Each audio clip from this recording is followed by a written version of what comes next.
Huge game this Saturday to keep Michigan State's bowl chances alive, but also Rutgers' bowl chances alive as well. We're going to look at what the Scarlet Knights do well, what they don't do so well ahead of Saturday's big matchup. And then also, yes, in the third segment, we're playing basketball on an aircraft carrier. Let's break that game down too while we're at it. Woo!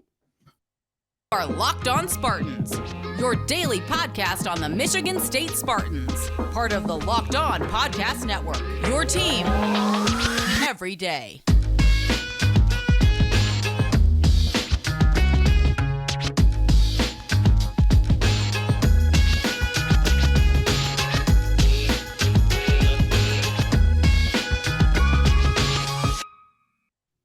Welcome to the weekend, everyone. Welcome to Veterans Day. Happy Veterans Day to everyone out there as well. And thank you so much for kicking off your day. And hey, if you're listening, well, on game day, well, thanks for kicking off your game day with us here on Locked On Spartans. I am your host, Matt Sheehan. And before we're going any further, hey, today's episode is brought to you by Underdog. Sign up on UnderdogFantasy.com with promo code LOCKEDON, and you're going to get your first deposit doubled up to $100.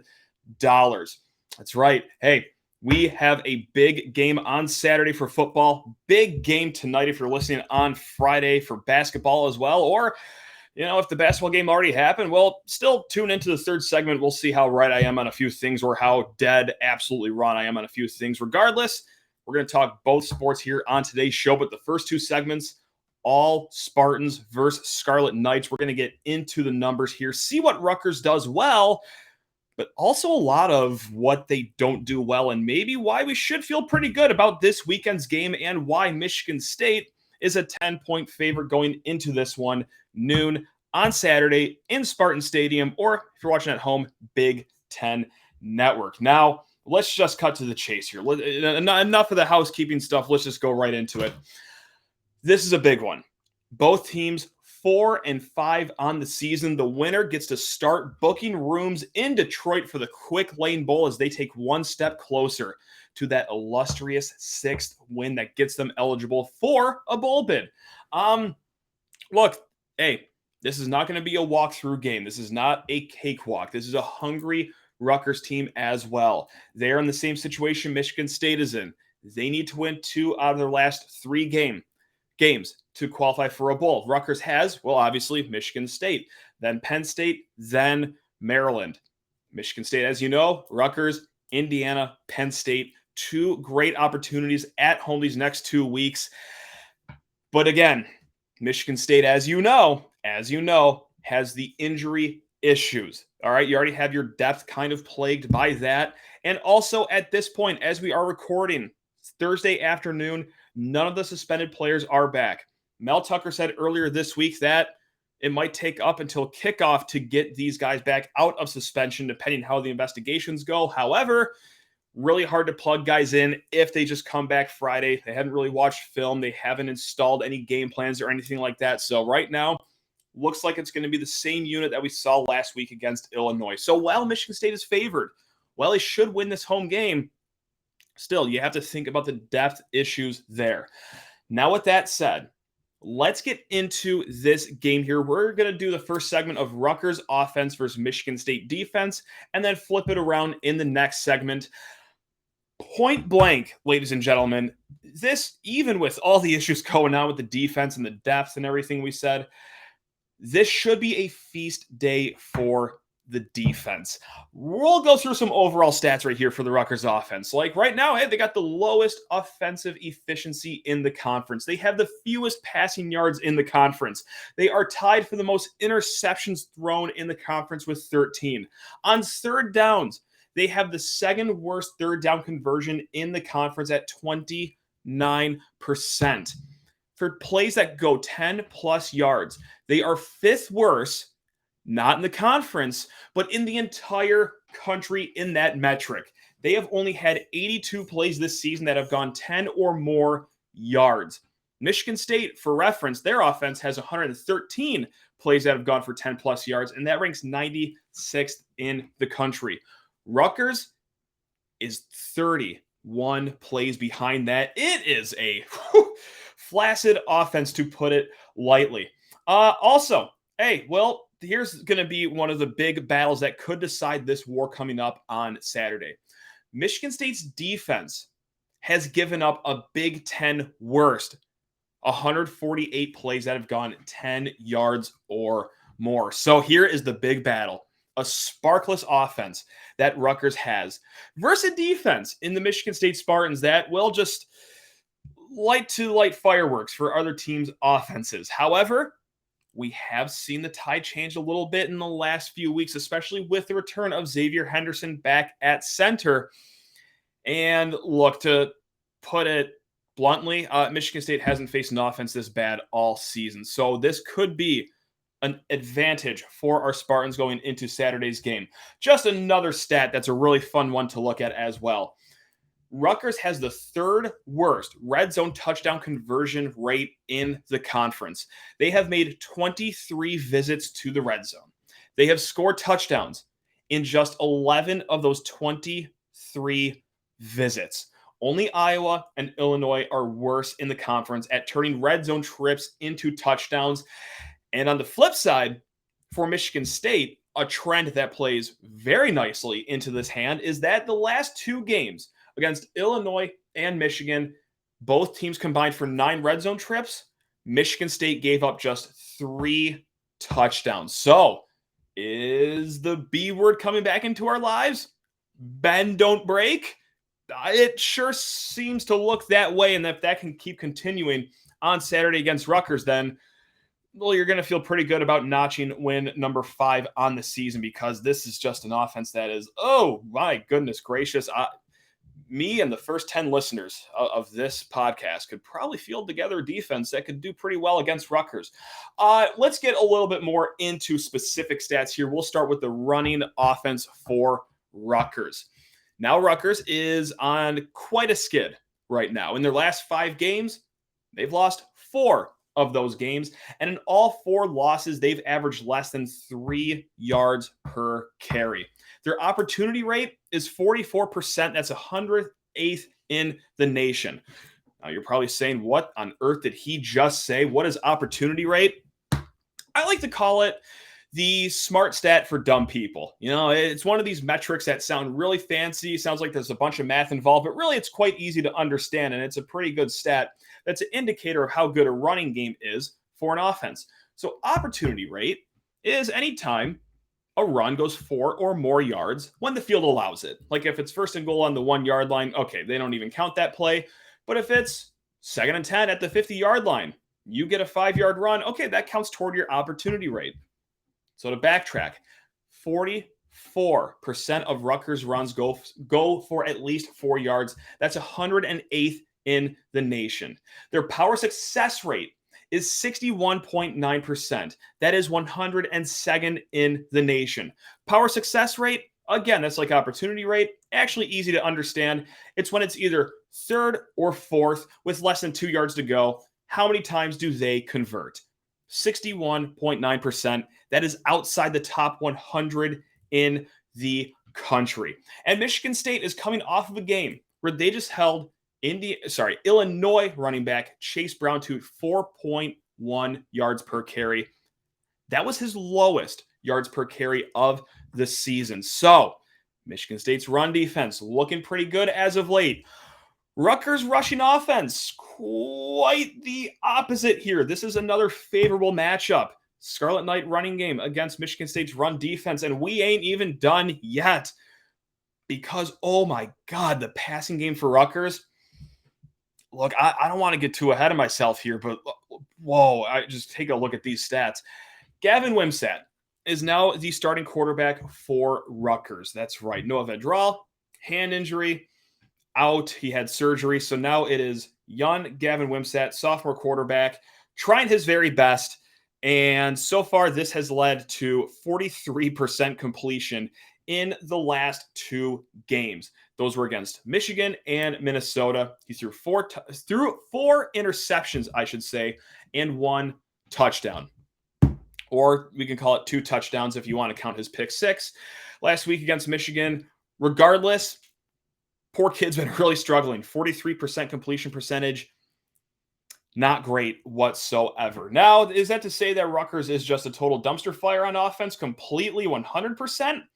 No, maybe just like 93% dumpster fire, because they still do have Aaron Cruikshank. He is their 5'10" receiver that does everything. Anytime they can put the ball in his hands, they do, whether that's him running the ball, whether it's him catching the ball, whatever it is, that is the guy that Michigan State needs to zone in on.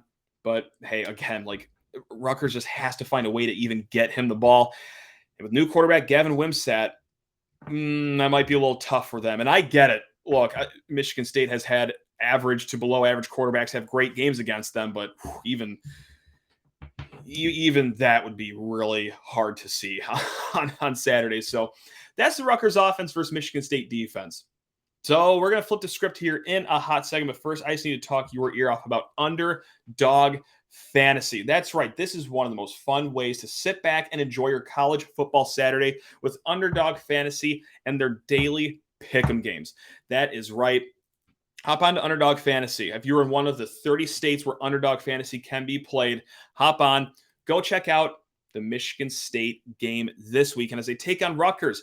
If you think that Jaden Reed, Keon Coleman will have over their receiving yards, or that Peyton Thorne will have over his touchdown passes, well, line those three up. Multiply your money up to 10 times if you really want to stack your ticket. It's quite simple. You just pick stats of your favorite players over or under. And if it hits, well, you get paid. And Underdog Fantasy wants to pay you right off the bat as well. When you sign up with promo code LOCKEDON, that's all one word, Locked On, Underdog will double your first deposit up to $100. That's right. Deposit $100 and you're going to get $100 for free with promo code Locked On. Again, all one word. Go to UnderdogFantasy.com, find the Underdog Fantasy app in the App Store or the Google Play Store. That's Underdog Fantasy, promo code Locked On, all one word. Get in on the college football pick'em action today. And let's get back to talking Scarlet Knights versus Spartans this Saturday. But let's reverse it. Let's mix things around here. What is the Rutgers defense all about? What can Michigan State's offense do against the Scarlet Knight defense? And right off the bat, probably score in the red zone, because you are going to love this stat. If you're a Michigan State Spartan fan, Rutgers opponents have taken 25 trips to the red zone this season. Would you like to guess how many times Rutgers opponents have scored 25 times? It's 25.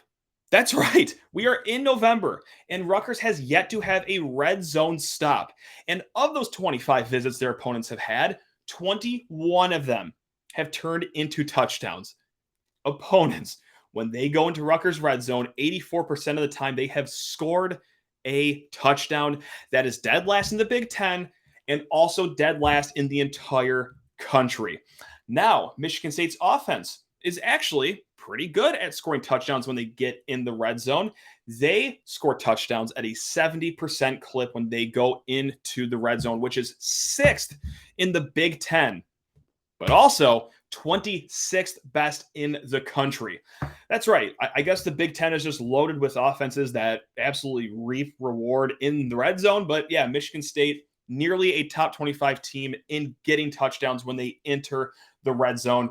They're going up against a defense where they'll set up the velvet rope, the red carpet, and roll you right into the end zone. So that's very favorable, especially for, well, a Michigan State team that is 2 weeks into November and is still nowhere close to finding a competent field goal kicking unit. So yeah, touchdowns are going to be the answer here this weekend. Now, let's just take a look here. Rutgers isn't all horrendous. They aren't all horrible. There is something to be respected about them. They didn't just fall backwards into 4 wins. And also, well, this is the 4th weekend in a row where MSU is facing a team that is top 25 in opponent opportunity rate.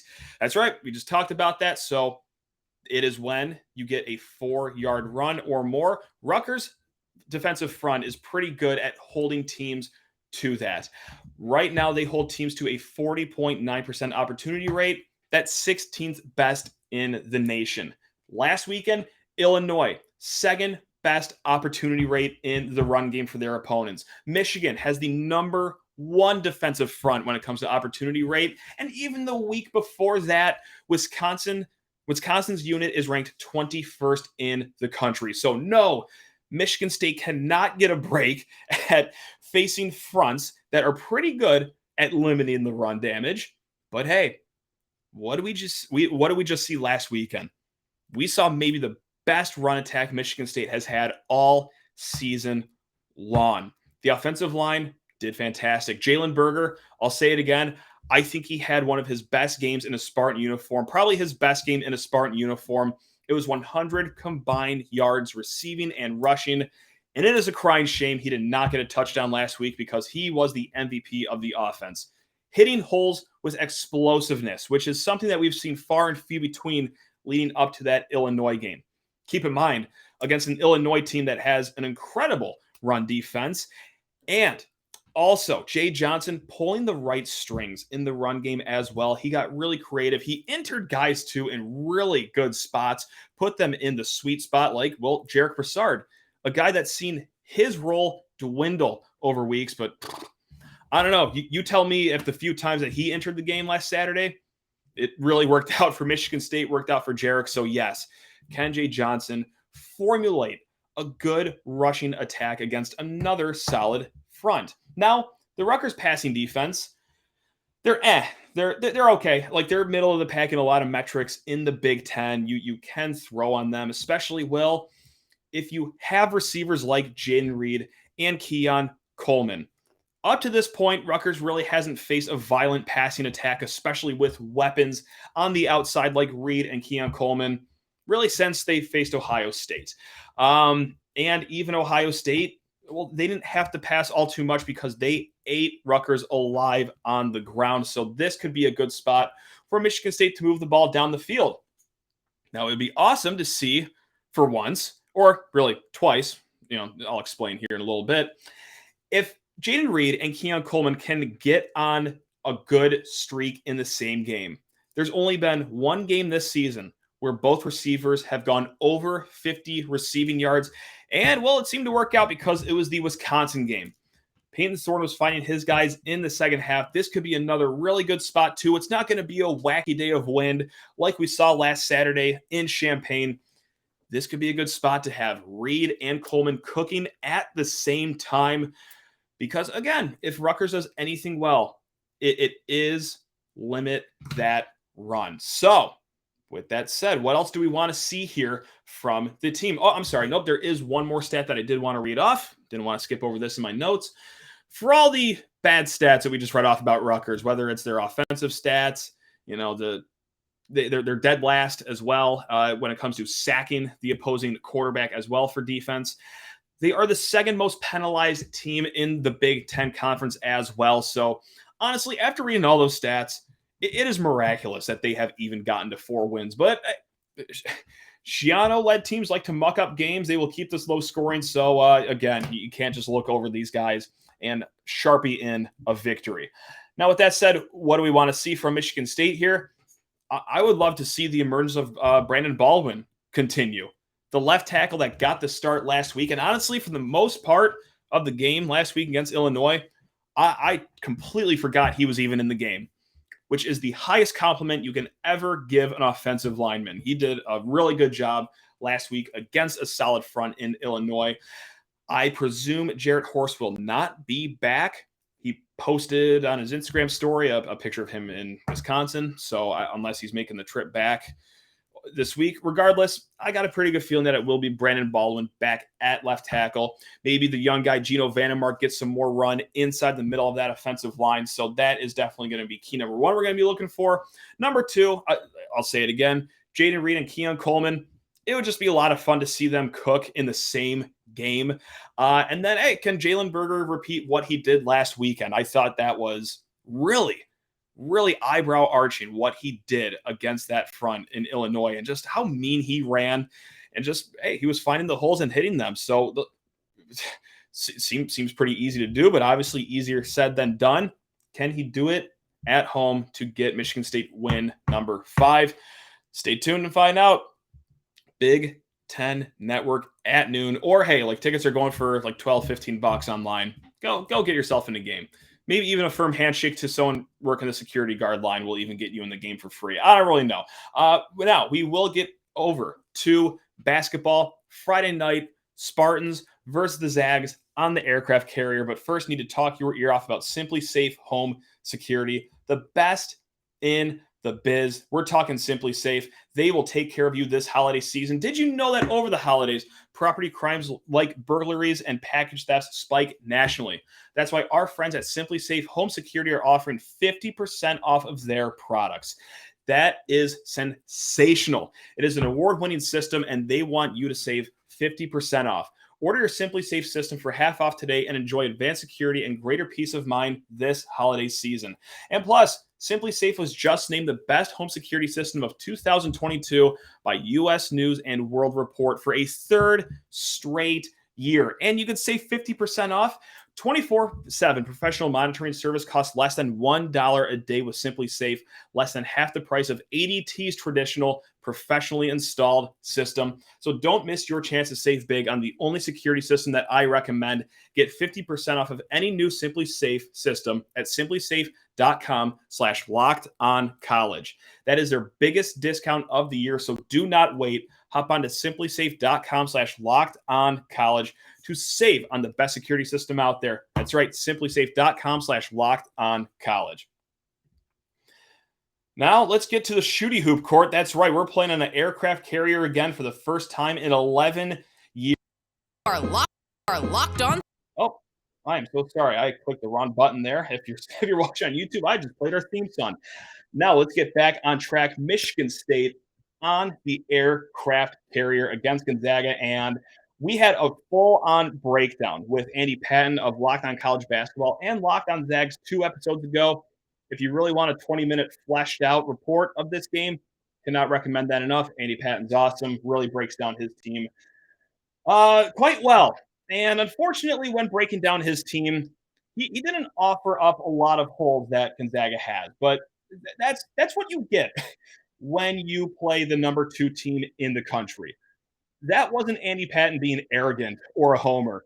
No, that was just him talking about a Gonzaga team that is just really, really good for seemingly the upteenth year in a row. So why will this game be hard on the aircraft carrier? Well, Gonzaga doesn't really have to rely on the three-pointer. And yes, it was just against North Florida, who they played in their opener on Monday.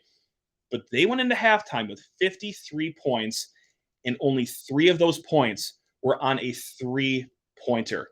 That's right, 50 of the points were coming in the paint, coming in fast breaks, slashing through the lane like that.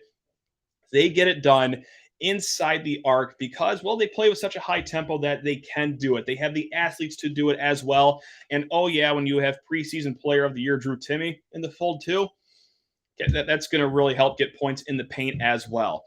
Now, for this game, that could really be magnified because I don't know if anyone does remember how awful the aircraft carrier game was 11 years ago, but playing outside can really do some things to your jump shot. Right now, weather is calling for a clear day, low 60s. It's all going to be great, clear weather, except 8-mile-an-hour winds. And no, that's not the F3 tornado winds that we saw in Illinois last weekend's football game, but still, 8-mile-an-hour wind can jack up your shot. And Michigan State might be a little reliant on the three-pointer at this point this season, and Gonzaga, not so much. 11 years ago, Michigan State shot 2 of 20 from behind the arc. North Carolina, 3 of 12 from behind the arc. It was a filthy game. It was, but Gonzaga, honestly, if it was up to me, if I was the Gonzaga AD, or if I was Mark Few, the head coach of Gonzaga, with the way my team plays basketball, I'm trying to play every game outside this year. When we get to the Final Four, I'm trying to make sure the dome is open because, yeah, they don't really need to rely on the jump shot. They can get their buckets close to the hoop. So, yeah, and also to really put or to make matters worse, Gonzaga's just really good at defense too. Like, they have really good athletes on the perimeter.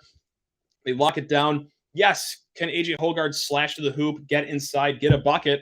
Yeah, of course, he's incredible at it. He's probably the best Spartan at doing so, but easier said than done when you're going up against the Zags team that just is draped with talent. Now, if there are any holes on this Gonzaga team, if you can exploit anything from the number 2 team in the country, this is what Andy Patton said 2 episodes ago. It is Gonzaga's post presence on defense. Yes, Drew Timme, amazing player offensively, but defensively, he's not going to be mistaken for Jaren Jackson anytime soon, so to speak. And yes, they do have a transfer in Efton Reed, who is an imposing physical presence. But he fouled out in 12 minutes last game, so he might be all limbs. Maybe he's not all there as far as technique goes. So that could be an area where Michigan State can exploit a hole. Now, however, Michigan State's post presence, not really too imposing yet, unless, hey, maybe that little turnaround over his right shoulder jump shot Matty Sissoko has is the real deal. And I know this is asking a lot out of a true freshman, even if he was a McDonald's All-American true freshman in Jackson Kohler. But hey, we hear his offensive gifts. Maybe he can add, 8-10 points this game against a front that doesn't really have a lot of shot blocker bigs.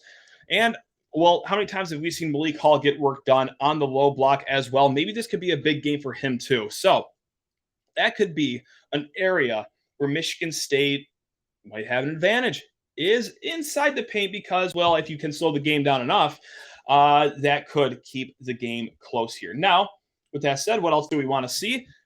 I would love to see Jaden Akins have a solid game. Now, he was 3 of 10 shooting against Northern Arizona, 0-3 from three-point land, but it was his first game action off the stress fracture surgery on his foot. Not going to beat the kid up for that, but and it's also, again, tough conditions. I don't know how well the shot is going to be for anyone on Friday night, but he looks smooth on Monday despite his shot not going down. Now, if we could see the shot start going down, awesome. But also, too, I want to see how he does defensively against Gonzaga's guys like Malachi Smith, Rasir Bolton, Julian Strawthorne, if he gets thrown on him in any situation. Also, really want to see how A.J. Hoggard plays in a big spot. I thought he did fine on Monday. If anything, he was a little too wound up. He did have 2 charges against him. So can he tone it down a little bit maybe? He's going to have to be a big calming presence for this team this year. I'll say it up and down. I think it's his team this year, so to speak. So how will he act in the first big game of the season? We've seen him have fantastic games in big spots last year. But, hey, new season, let's see how he does. And then, of course, the freshman, Traymon Holloman, how will he do in his time? I thought he did really good on perimeter defense last game against Northern Arizona. This is going to be a game that will call for such, running up and down the court with these Zags as well. And then Jackson Kohler, like we just talked about, oddly enough, maybe a spot where he can flex some offense here. So with that said, though, let's get the ball out a little quicker on the double teams, Jackson. But yeah, just, of course, these first few games of the season, it's always interesting to see how the freshmen are going to react. Now, Bart Torvik has this slated as a 82-73 victory for Gonzaga. And if you look at Bart Torvik, look at all of Michigan State's future games and the projections that Bart Torvik has as they run all their simulations and whatnot, the 8-point deficit is actually the biggest that they expect from Michigan State this year. So that is just a long way of saying this is the hardest game on the schedule per the computers that Bart Torvik has. So hey, we're going to learn a little bit about this team. And, I was on the SD4L show on Wednesday night with Justin Sin, and I was kind of joking, kind of serious about this, that, hey, if Michigan State loses, okay, you know what? You lost to the number 2 team in the country. It was an odd circumstance. You are playing outside, and let's not forget what this opportunity is about. These student athletes get to be around the military. They get to see the sacrifice that everyone is making, and around Veterans Day weekend. It is a beautiful game that's being played. I love that Michigan State gets to do this, and a loss is not going to tank the season. Again, this is all for the troops. But dang it, with that said, if Michigan State wins this game, you bet your sweet, you know what, we are hopping on this microphone and we are booking Final Four tickets together. This will be a referendum of how great the season is going to be if they pull off this upset. So really, hey, mentally, right here, it's a win-win for me because there's also no shortage of great games after this. Michigan State could get wins in. You got the Kentucky game. You have Alabama. Then you have any two of North Carolina, Portland, Iowa State, Villanova again, Oregon, UConn in the PK 85. Then you do play Villanova for real at home, and then Notre Dame. So, yes, if MSU loses this game on Friday, sure, I might be a little irritated in the moment, but I'm not going to be, pulling out the gasoline can and light my house on fire if they lose. It's early in the season at Gonzaga. I cannot make this point clear enough. Really, really, really good team this year. They are not number 2 by mistake. This team is beyond legit. So there you have it. Let's just have fun on Friday. Have fun on Saturday too. Let's all try to remind ourselves to mix in a water every once in a while. If you see me at the tailgate on Saturday, shout out to me. Hey, go drink a water, you fool, because I don't know, even I might forget. Regardless, though, we will be back.